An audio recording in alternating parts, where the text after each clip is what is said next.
सिंहासन है। 7 जून 1674 को राजा ने 32 मन के सिंहासन पर बैठकर छत्र धारण किया और राजा छत्रपति कहलाने लगे। 16 साल का पंडित राजा जी को रायगढ़ पर जो शिव का मंदिर है वहां पे सुबह 4 बजे छत्रपति शिवराय से मिले। छत्रपति शिवराय ने देखा कि कोई उत्तर से आया हुआ लड़का है, पंडित है, इतने सुबह यहाँ क्या कर रहा है।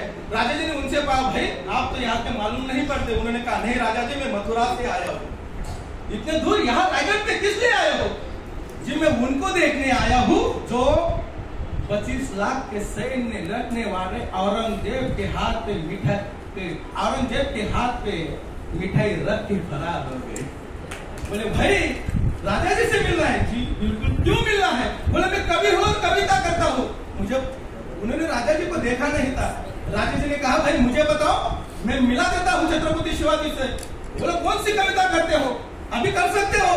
जी हाँ, जगदीश्वर के मंदिर में वो 16 साल के ब्राह्मण ने, पंडित ने राजा जी के सामने कहा, इंद्र जब जन्म पर बाणव सुअंब पर रावण सिदंब पर रघुकुल राज है, पूर्ण बलि बाहुबली शंभुरति राहुबली जो शस्त्र बाहुबली रामदूत राज है, रावण मुकुट पर सीतम झुंड पर भूषण मुकुट पर जैसे मुकुराज है, तेजता हंस पर कांड जिल कंस पर तुमले छवंश पर शेर शिवराज है, शेर शिवराज। ये जिसने कहा उसका नाम है कवि भूषण। जिस भाषा में लिखा गया इसे कहते हैं ब्रजभाषा, जो मथुरा में बोली जाती है। और कवि भूषण ने लिखा हुआ जो काव्य है इसे शिव बावनी कहते हैं। ये मथुरे से आया हुआ कवि भूषण ने लिखा था। मार्च 1676 में राजा यहाँ भागानगर में आए। उनका स्वागत पूरे गांव ने, पूरे भागानगर ने सर धस कर राजा का स्वागत किया। राजा गोलकोंडा किले में गए। अबुल तानाशाह ये यहाँ के राजा थे।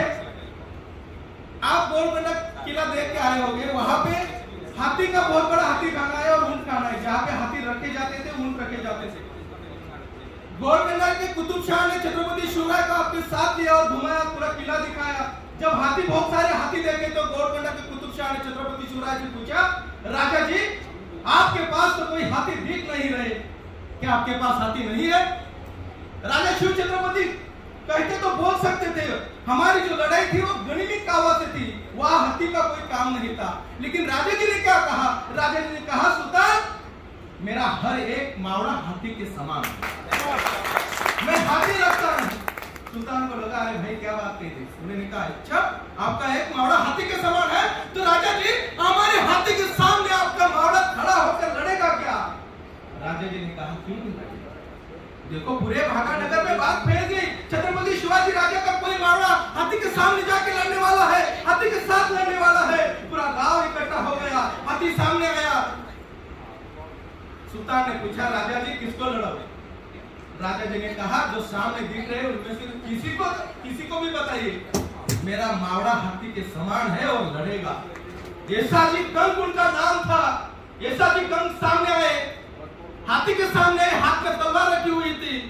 अभी हाथी जो था बड़ा मस्त मदमस्त था, अपने नशे में था। येसाजी कंक उसके सामने आए तो लोग चिल्लाने लगे, भाई मरेगा, भूकट में मरेगा। लड़ाई शुरू हो गई। हर कोई आंख फाड़ के देख रहा था, हर किसी को आश्चर्य लग रहा था, एक आदमी हाथ में तलवार रखे हुए हाथी के सामने कैसे लड़ सकता है? जो वही कलेजी हाथ में रखकर सामने आए, कभी पीछे आ रहे थे, कभी बाजू में आ रहे थे, कभी आगे आ रहे थे। किसी भी वक्त हाथी के पांव के तले येसाजी कंक कुचले जा सकते थे। लेकिन देखो येसाजी कंक जैसे ही सामने आए, उन्होंने पहला वार किया, हाथी की सूंड कटा दी और हाथी जगह पे ही मर गया। लोगों ने तालियां बजाई। कुतुब शाह जगह पे खड़ा हुआ, बोला, बहुत खूब राजा जी, क्या लड़ा आपका आदमी, हाथी को मार दिया।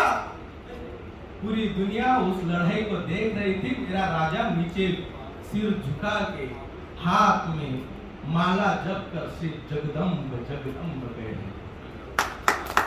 सुल्तान ने कहा, राजा जी आपने देखा नहीं कि आपका मावड़ा हाथी के साथ कैसा लड़ा? पूरा भागानगर उनके नाम से जय जयकार कर रहा है। राजा जी ने कहा, ये आपके लिए खेल होगा, मेरे लिए अगर गलती से ही मेरा हाथ में हाथी के पांव तले कुचला जाता तो सुल्तान मैं जिंदगी भर खुद को कभी माफ नहीं करता। ये येसाजी कंक यहाँ पे लड़े थे और एक कुतुब शाह का गोलकोंडा का किला आप देख के आए। राजा यहाँ पे एक पूरा महीना रुके।